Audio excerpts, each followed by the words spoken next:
Yo guys, I hope you're all having a great day today. Today we're going to learn that cool little foreground wipe that Sam Kolder used in his recent film Memories of Saudi. It is an easy one to create for the most part, it looks good, and it could be a great addition to your next video.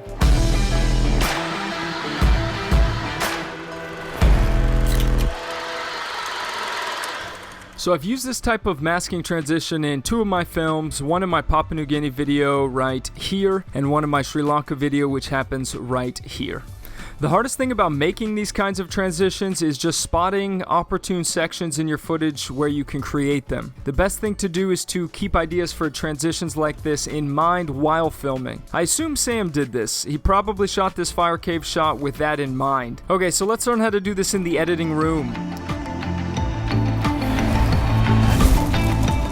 So I have my two shots here. The second shot is not perfect by any means. I was rushing to get set up. I was shooting manual, and as you can see, my shot isn't even in focus until about right here. And even then, it's not in focus that much. But these shots are going to flash by quickly, so it won't be all that noticeable, and it'll do for this example. The important thing about this shot, though, is that something comes into frame and covers nearly all of the frame, that being his arm in this instance. I ended up just using the shot until his wrist came into focus, or at least a little into focus, so I'll make the cut here just to show this example, and then I have these last two clips just to finish the sequence. Because some of his arm is already in frame, and to make my masking job easier, I'm going to scale in until most or all of his arm is out of frame, and also this gets rid of my dumb finger or arm right here, whatever is in the way. The next thing I'm going to do is speed ramp the beginning of the clip. Since I shot in slow motion, I don't want his arm to be slowly moving into frame. That wouldn't look that great, and it would take a lot longer to mask. So I'm going to find the point I want to start slowing things down again. I'm going to press Shift B, which is the shortcut for retiming,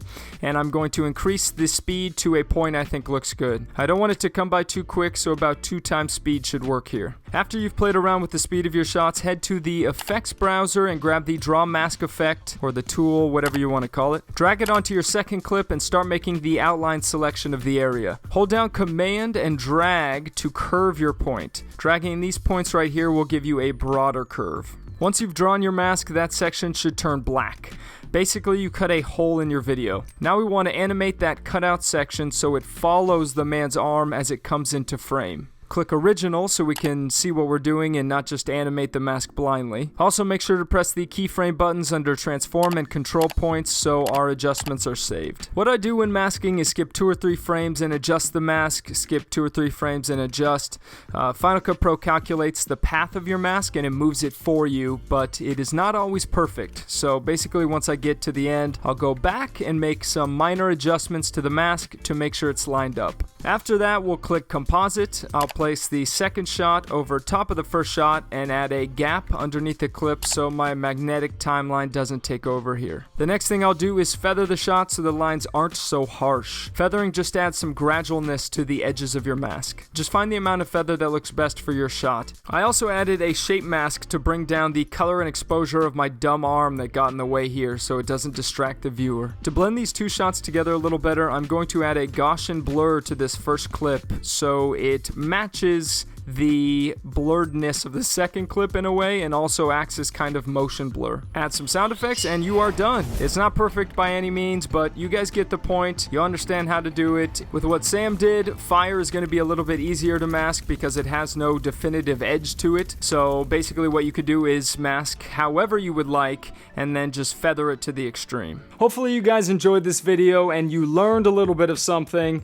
I will put another video below of another tutorial I did of one of Sam's effects if you guys want to check that out. Make sure to subscribe if you have not already. I post videos every week all about filmmaking and creating in general, so make sure to do that if you would like to become a better creator. I will see you guys next week and enjoy your weekend.